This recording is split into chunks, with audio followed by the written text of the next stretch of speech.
Good morning, Rabotai. Welcome to Breakfast in the Class. Breakfast in the Class and all of the learning this week is dedicated by the Daniel S. Loeb Torah Center Silver Donors, friends from Birkat Yitzhak, Mexico, and loving memory Nishmat, Leti Bat Ventura Vivian. Also the week of Breakfast in the Class sponsored by Gail and Sunny Haddad, dedicated in loving memory of Cynthia Harari, Lilu Nishmat, Simha Bat Selha. Also dedicated and sponsored by Gail and Sunny Haddad in loving memory of Eddie S. Haddad, Alav Shalom, Nishmat Ezra Ben Nehama. Breakfast in the Class is dedicated loving memory of Nishmat Rahuma Bat Nisim on her yahrzeit, sponsored by Abby and Ian Hokel. As well, dedicated loving memory of Nishmat Mazal Baruchova Bat Leah Basande V'Hiskia Alav Shalom, and Menashe Baruchov Ben Zilpa Sipora V'Moshe Alav Shalom, for the Askara sponsored by their son David Baruchov. The year of Breakfast in the Class dedicated in loving memory of Lina Shmat, Ruth Orfali Batadela, sponsored by her family, for the continued health of Chana Batzmefega and Fuash Lema Shimon Ben Mazal of Fortune. Dedicated in honor of the first day of Chanuka, sponsored by Joel and Avi Oster, Chanuka Sameach. And finally, Breakfast in the Class dedicated in honor of his amazing wife Leah, for introducing him to Rabbi Fari and Breakfast in the Class, and on the occasion of his 8th siyum in the 3 years that we have met. Thank you for being a true partner in my growth in learning and being the biggest supporter of my limud Torah. Her husband Aharon. That's beautiful. Really, really special. Baruch Hashem. Everyone should be zocheh to have a partner, a wife, a husband that supports them in growth in Torah and mitzvot. Very, very special. Okay, let's begin, my dear friends. So, our rabbis are looking for many different approaches, many different ways, and they share with us different ways in which we see the story of Hanukkah peeking at us from the Torah. So, one example is Chachamim say Pashat Miketz, where the holiday always falls out. If you count the words of the parasha, you'll see there's exactly 2025. Why, say the Chachamim? Because Ner, which means a candle, right, a light. Ner is the gematria of 250. 8 nights of Hanukkah, 250 times 8 is exactly 2,000. And 2025 because those 2,000 Nerot begin on the 25th of the month of Kislev. Okay, Hazaku Baruch.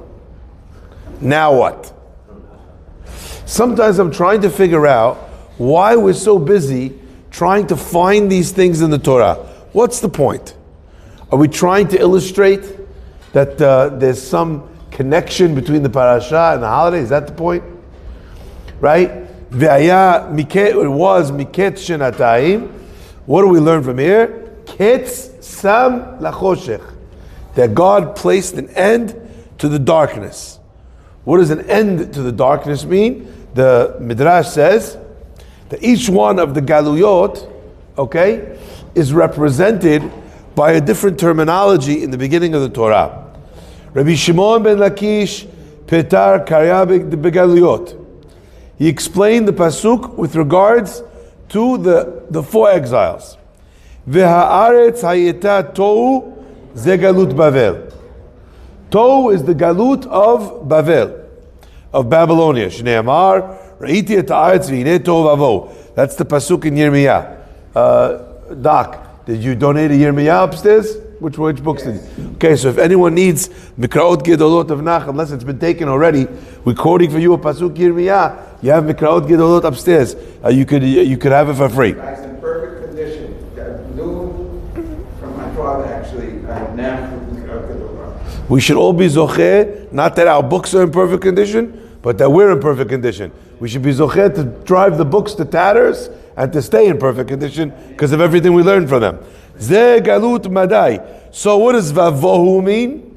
Tov vavohu. Vavohu refers to galut madai, of media, okay? That's the sister to parasu madai. Shnei amar vayavhilu lavi et Haman. So you see the words vayavhilu is the word vavohu. Okay, good. Hazaku Baruch. V'choshech ze galut Yavan. Choshech means, that refers to the exile under the Greeks. Shehechshicha enehem she Yisrael, that they darkened the eyes of Israel, bigzerotehen, with their decrees. Shaita omeret lahem, they used to tell the Jews in the time of the Greeks, kitvu lachem al keren ashor, please only answer amen if you're listening to this live. Baruch atah Adonai.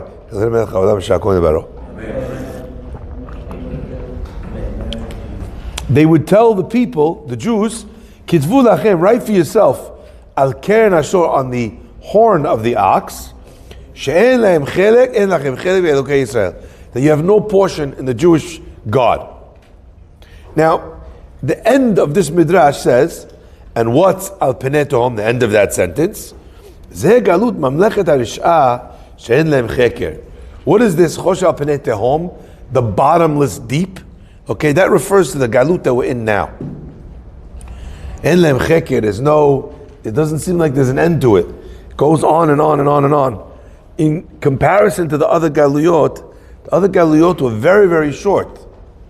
Just as an example, Galut Bavel and Galut Paras Madai, they share 70 years.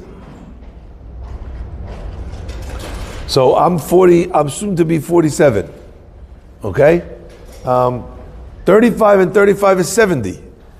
We have some 70-year-old people in the Beit Knesset. Imagine Doc had been born in the beginning of the Galut. I'd be crying when they built the new one. He'd be crying when they built a new one, but also happy, right? Because it compared to the Galut, Shema Israel. Okay? Yeah, well, we find it also many times. Also by Yehoshua, the Zekanim said, "All right, oile oto busha, oile oto kilima." So compared to what was, it's worth crying. But compared to the Galut that they had in the meantime, it was a moment of crying and laughter, like Rabbi Akiva and the Chachamim. Compared to what? Compared to what? My point is, if the Doc had been born, right, literally at the destruction of the temple, okay, pushed out at the destruction of the temple, crying. By the time, okay, he's the age that he is now, he would have lived through all of Galut Bavel and Galut Paras Madai. And he'd be back in the Beit HaMikdash. We don't realize the time scale of these things. Here we are in Galut Edom, right? How long has it been? 2,000 years. Shtabach Shemo. It used to be that we would say, and there are no signs of it slowing down. Now we can't say that anymore. Now we have all the signs of it slowing down. We're seeing so many different things that are telling us that we're close, very close. So my friends, I want to talk to you about this midrash. The midrash tells us that this pasuk in Bereshit is describing 4 different galuyot. And the question is, that's a very strange thing. I get, sometimes if we don't understand, we don't understand how to study a midrash. We don't understand how to study these divrei agadah of our chachamim. You have a rabbi. The rabbi says, "Oh, 1 second. What's tohu? Tohu is this one. What's vo of vayavhilu? Thank you very much. You played a word game. You found that word over there, and that other word over there, the other word. Oh, wonderful. So now what? Now you have a hint in the Bereshit. That's the point. We're really missing the nekudah here. The Torah is telling you that what is the nature of Galut? The nature of Galut is found in the process of creating the world. Because that is what Galut does. It is the origin of a new world. I need to express that one more time. In the same way that prior to the existence of our world, there was tohu, vavohu, vechoshech, tehom, so too, throughout the times of our world's evolution, a new world would be brought out by 4 different galuyot. So therefore, where is the pasuk that describes Galut? In the moment prior to creation. Tohu bavohu v'choshech al pnei tehom. So the Gemara and the Midrash is asking a very deep question here. What word categorizes each one of these galuyot? The nature of tohu, bavel. The nature of vohu, paras madai. The nature of Yavan, choshech, and the nature of Edom is tohu. My friends, there's a tremendous amount to learn here. And in doing so, I'd like to focus, if we could, on the last two. Because choshech, as we said, is a description of the people of the time of Yavan. Why? Shehechshichu enehem shel Yisrael b'gzerot. That they darkened the eyes of the Jewish people b'gzerotehen, with their gezerot, with their decrees. Why? What decrees did they make? You guys know the answer to this. No circumcision, no Shabbat, no Rosh. No circumcision, no Shabbat, no Rosh Chodesh. We know, right? We know. Is that what the Midrash says? No. They darkened their eyes b'gzerotehen, with their decrees. Why? Shaita omeret lahem, they would tell them, kitvu al keren ashor, right on the horn of the ox, she'en lachem chelek b'nei Yisrael, that you have no portion in the God of Israel. It doesn't mention the other gezerot. It only mentioned this weird gezerah that they had, that they would need to inscribe on the horn of the shor, I have no portion in the God of Israel. What is that? First of all, that's not the gezerah that we all talk about. So they picked one out of the 4 gezerot, or the many gezerot that they were, and they picked one, by the way, which I kind of feel I could have lived with. Imagine someone tells you, listen, you guys have a choice. I'm going to abolish Shabbat, I'm going to abolish Milah, abolish Rosh Chodesh, no holidays, no calendar, nothing. Or, listen, if you could just inscribe ox horns with these words, it doesn't seem like such an important thing. Let me ask you a second question. It also sounds like, again, we're playing a game with words. You have a word, it says choshech, okay, how are we going to make Galut Yavan be that item? Because it fits nicely except for that. It's like almost the right gematria. Right? So what do? I mean, you know what it means? It's the fact that they darkened the eyes of the Jews with their gezerot, because they said right on the, come on. That's what choshech means. That's why Yavan is choshech. My friends, that's the first question. The second question I have to ask is, what does tehom mean? I understand that tohu vavohu are descriptions of galut. You know why? Because they describe a time when things are mixed up. I understand that choshech is a description of Yavan, because it describes an element of darkness, and we'll see what that means. But the last description is very strange. Tehom means the deep. So effectively, like it says, en la cheker, right? Ma ha-tehom hazeh en lo cheker. Just like the tehom, you can't see the end of it, you can't plumb the bottom. Afar rishayim kem, ruach elokim merachefet, ze rucho shel melech HaMashiach, ba ba ba ba ba. Okay? Now the question, my friends, is when we describe the deep of the tehom, you can't see the bottom of it. It describes a length of the galut. It says that the galut will be very long, but it doesn't tell me what the galut is. So all the other 3 are descriptions of what the galut is. And this one just says how long that galut, I don't know what it is going to be. So it's the odd one out. My friends, the answer to these 2 questions is really the same. And we learn from here a tremendous lesson. What was the problem with Yavan? The problem with Yavan was that they darkened the eyes of the Jews. And how did they do that? B'gzerotehen, says the Midrash, with their decrees. And what was their decree? write on the horn of an ox. Al Chachamim explain that of all things in the world, why didn't tell them to write it on a billboard? Why didn't they tell them to write it on their tefillin bag? What is the horn of an ox? In an agricultural society, people are spending the most amount of time in their working day plowing the earth. Everything else is a haphazard thing. So in other words, you go from tree to tree, from garden to garden, from field to field. The place of the person is constantly changing. There's one place in the agricultural worker where day in, day out, his eyes are looking at. And what is that?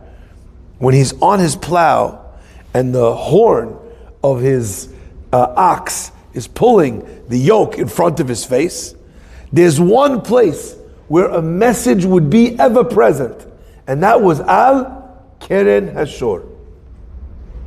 One of the things that the Greeks understood was that the greatest darkness could be visited on the Jewish people by a consistency of message that was in front of their eyes always. En li chelek be'Elohei Yisrael. I have no portion in the God of Israel. I didn't say that. You didn't make any decrees based on that, but that's the one that hurts the worst. You make a gizerah against Shabbat, I'll figure out a way around it. You make a gizerah against Brit Milah, I'll figure out a way around it. But put a billboard in front of me that says I don't believe in God, and your eyes are on it all the time, and it's not something you feel you even need to fight. I didn't say it, they just made me engrave it. The greatest darkness of Yavan was that they understood how to darken the light in the eyes of the Jewish people. She'echshicha enehen shel Yisrael b'gzerotehen. And it does not list the ones that were obvious. You know why? Because when a danger is obvious, you know to fight it. What is the most dangerous thing in your home? Not the oven. Slipping off the ladder. Huh? Slipping off the ladder. Slipping off the ladder. Okay? Sure? Okay? I'll take it. The most dangerous thing in a person's house is carbon monoxide poisoning. Why? Because it's not hot and it doesn't smell, and you don't notice that you've got carbon monoxide poisoning and it could kill you until it's already too late. Just a public service announcement. Everyone needs to have carbon monoxide alarms in their home. You could buy them for very cheap, put them around the house. It detects carbon monoxide and it starts ringing. It will save the life of your child, of your wife, or yourself. My friends, says the Midrash, they figured out how to darken our eyes. You know how? By doing something that we didn't think was dangerous. My friends, the power of a message is secondary to the consistency of that message. Yavan understood that the way to destroy the Jews was to change the situation in which they lived, and to change it in a way where while they're focusing on the Gezerot, there's this little line that's saying to them, I don't believe in the God of the Jews. I don't believe in the God of the Jews. I don't believe in the God of the Jews. One day, the guy wakes up with questions, and he doesn't even realize why he has questions. My friends, I love America as much as the next guy. I'm very patriotic. I love our country. I'll sing, Oh Say Can You See with the best of them. Sometimes, you're at a stadium, 50,000, 100,000 people, you get emotional. And the rockets, red glare, right? You're in it. Love it. The most dangerous thing about America, the most dangerous thing about Galut, and by the way, you could be in Galut in Israel too, is the messaging that's happening that you're not noticing? What society around you is telling you is okay that you're not noticing? Much worse than a government that's telling you to shut down the yeshiva. Much worse than a government that's forbidding Brit Milah, like in Sweden and Ireland, issues with Milah. Much worse than if they tell you can't keep kosher. I could see that. But when they ban prayer from the schools, not because, no, we're not telling you not to pray. You could pray, but there needs to be a separation between church and state. So make sure that the kids, when they go to school, they don't pray. Of course they could pray on their own time. Will they pray on their own time? For your average kid in America, no. My friends, that's why Yavan is called Choshech. Well, I want to share that if that's the nature of this holiday, then we understand also why Edom is called Tehom. Why our current generation, our current galut is called not by its description, but rather by how deep it is. En lo cheker. Just like Tehom, you can't see the bottom. So too, the challenge of the galut of Edom is that you can't see the bottom. We're not telling you that the problem is how long it is. We're telling you that the challenge is how long it is. Let me give you an example. There was once a professor. The professor asked, how heavy is a water bottle? Anyway, somebody answered it weighs this, someone else answered it weighs that, it's that many liters, someone else answered something else. Anyway, the professor said, no, you're all wrong. He calls up some kid from the class. He says, take this water bottle and hold it out like this. And we'll see how heavy the water bottle is. Anyway, guy picks it up, no problem, he's standing there. He says, okay, while we're running this experiment, I'm going to keep teaching the class. Anyway, the guy's holding it for 2-3 minutes, nothing. It's a little bottle of water. 5 minutes, 10 minutes, 20 minutes. His arm's now shaking like this. 30 minutes, 40 minutes, 50 minutes. And the guy can barely lift his arm up. A bottle of water which weighs nothing, over time weighs an amount that is so great you can't lift it anymore. The challenge of the Galut of Edom is that it presented challenges, nisyonot, issues, over an extraordinary amount of time. And that every time we thought it was over, it's just not over yet. You know, I remember hearing very emotionally, there was a Holocaust survivor who said to us that she was liberated from Auschwitz. And she said that when the Russians came to liberate Auschwitz, she started crying. And her friends, they asked her, why are you crying? It's done, it's over, we're saved, we're free to go. She said, because I didn't think it was going to be the Russians liberating us from Auschwitz. I thought it was going to be Mashiach. After all the death and destruction, they thought Gog and Magog. All the signs. The whole world's at war. Millions and millions and millions of people are dying. By the way, not only Jews. Tens of millions of people died in the war fighting between each other. That's consistent with what we understand Gog and Magog to be. She said, I was sure that it was Mashiach that was going to come through the gates of Auschwitz. I think we've been sure many times before. After the Crusades, I think we were sure after the expulsion from Spain and subsequent ones. I think we were sure after Bogdan Khmelnytsky in Tachvatat in 1648 and 1649. The challenge of Galut Edom is it does not end. So even if the challenges are things we could live with, over time it gets so heavy. The challenge of this generation is Yeush, is giving up hope, is getting exhausted, is in Arabic, Hajj. I can't anymore. It's too long, it's too much. I can't deal with this.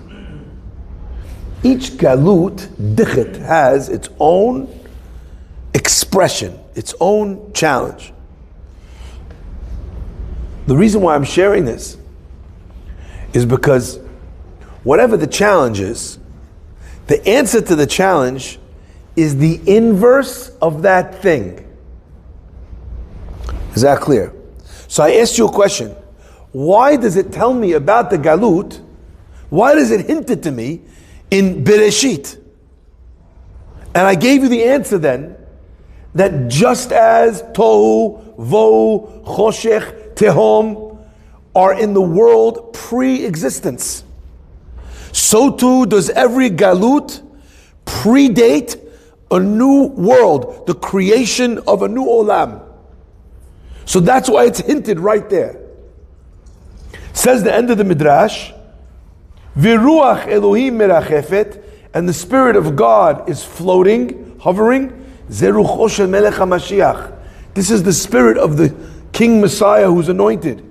And where do we know? Because it says in the pasuk over there, V'nacha alav Ruach Hashem. The Spirit of God will rest on him.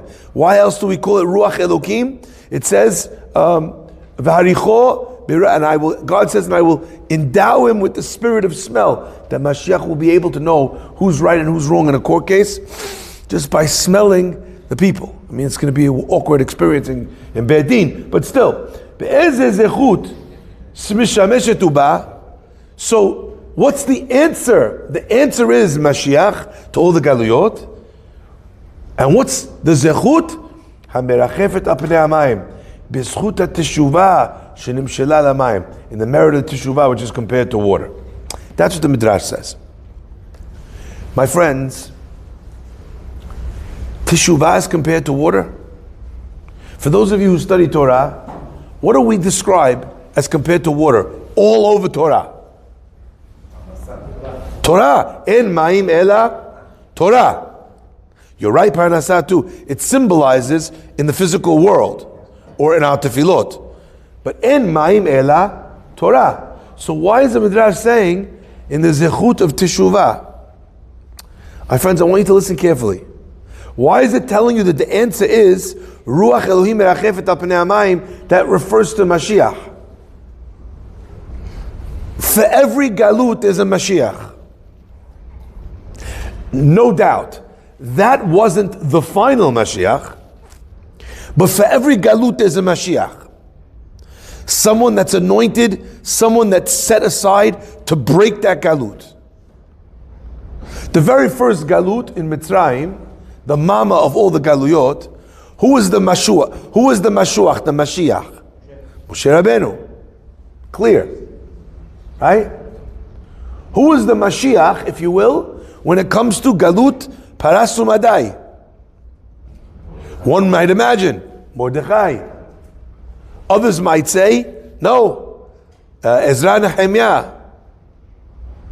Personally, I'd like to think that Mordechai is Mashiach ben Yosef, right? He's the one that prepares the way, Mashiach ben Yosef. And Ezra and Nehemiah, who are the ones that rebuild the Beit HaMikdash, that's Mashiach ben David, so to speak. But for every single one of the Galuyot, there is a Mashiach. Not in the same terminology. But how does that Mashiach come? In every instance, that Mashiach is associated with Teshuvah. And how is he associated with Teshuvah? Through Torah. So Moshe Rabbeinu takes the Jews out of Egypt. Why? How? Ta'abdun Elohim alahar. That you should serve God on this mountain, the receiving of the Torah.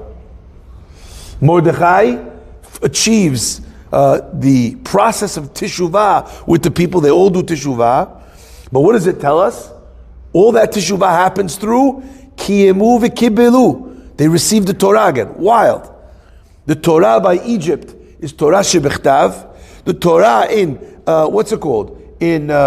in Persia by Purim was Torah shebe'al peh, like the Gemara says. Kiyemu v'kibelu, kiyemu ma shekibelu kevar. They achieved what they accepted on themselves already. So in each scenario, there was a rededication of themselves to what? To Torah. My friends, in Galut Yavan, the same thing happened. There was an attempt to pull the people away from their observance. And the Mashiach in those moments was the Mashuach, was the anointed Kohen Gadol, Matityahu. Every Kohen Gadol is anointed. And what does he do? And he changes the script. Why? As we described already a few times, through the process of Torah. We described yesterday the disagreement of the Tzidukim, the Baitusim, and the Pirushim, all revolving around Torah Shebe'al Peh, around how the Chachamim explain the Torah. And in accepting that Torah and doubling down on it, the Jewish people did teshuvah, and through that teshuvah they were saved. But my friends, it's not the same Torah every time. In every galut, there's a different element of Torah. Torah means instruction that needs to be brought out. If Yavan is represented by Choshech, then what's the mitzvah of the day surrounding? Or light. The light of the menorah. The response to every galut is the opposite, the Torah, which is the opposite of that thing. So when the Midrash tells you, Shehechshicha enehem shel Yisrael, that they darkened the eyes of the Jewish people, how did they do it? By a subconscious changing of the game. By leaving messages that made the Jewish people think differently. I have no portion in the God of the Jews, and he has no portion in me. The response to that is, I throw myself into an impossible war. You know why? Because I do have a chilek in the portion of God, and he does have a vested interest in me. You see that? That's the Torah and Teshuvah of the Choshech of Yavan. My friends, if the way you defeat a galut is by turning it inside out, learning the Torah of that galut, understanding its message, and doubling down and strengthening the inverse of the power of that galut, that creates the possibility of a new world, then that's how they responded to Yavan. How must we respond to Tehom? If Tehom's power is the fact that it never ends, if Tehom's power is that we can't see, it's so long, the power of response, the Torah and Teshuvah, the Mashiach that redeems us from Tehom, is in combating so long. What's the opposite of so long? So short. An element of defeating Edom is zirizut. To rush to do something. To rush to do a mitzvah with excitement. But my friends, it's not just in the time that it takes you to do a mitzvah. That galut took a long time. It takes me a short time to do mitzvot. No. We said already that the length of time, what effect did it have on the Jewish people? It caused us to lose our faith. And boy, are we seeing it in the world that we live in today, in the Jewish world that we live in today. My rabbi, Rabbi Berkowitz, is the Rosh Yeshiva of Esh HaTorah. And in it, he decided that he needed to make a big move. And what was his move? That Esh always taught, they wanted to try and teach, at least the Esh that he inherited, was trying to teach Torah, trying to bring people up from here to here. And he said that all that we're doing is addressing this part of the Jewish people. We're forgetting about all of this part. The part that is not learning at all. The part that's not keeping anything at all. the part that doesn't believe in God at all. We have to reinstitute, we have to reinvigorate and make the Jewish people, even without a single mitzvah, we have to work on making them ma'aminim, people who believe in God, who know that Hashem exists. My friends, the so long of Tehom robbed us of our faith because it made us feel like the opposite of the song of Hatikva. Kol od balevav penima nefesh udiyomiyah. Right? So long as there is, right? Tikva bat shnot alpayim. Do you understand that the length has ruined our emunah? It's made us give up. The response to that is to combat the lack of emunah. That's something that just takes too long. Eventually you just give up. We have to combat the length, the so long, by making it so short. My friends, that idea is a challenge of our day. It's the challenge of our generation. And it's also the challenge that we have on our personal level. And I will tell you this, and with this I'll end, it's not only on a national level that galut ends with the inverse, but every person's personal galut also ends with the inverse. You learn the Torah, which is nimshal lamayim. After you've learned that Torah, you achieve the teshuvah, which is nimshal lamayim. And then your personal galut, sickness, difficulty, loneliness, challenge in parnasah, the galut has served its purpose, and then it comes to an end. May Hashem bless us to learn these wonderful lessons from the hints of history, and Be'ezrat Hashem, figure out how finally to rise to a Bet HaMikdash with eternal light, Be'ezrat Hashem, the coming of Mashiach Me'era V'Yamenu.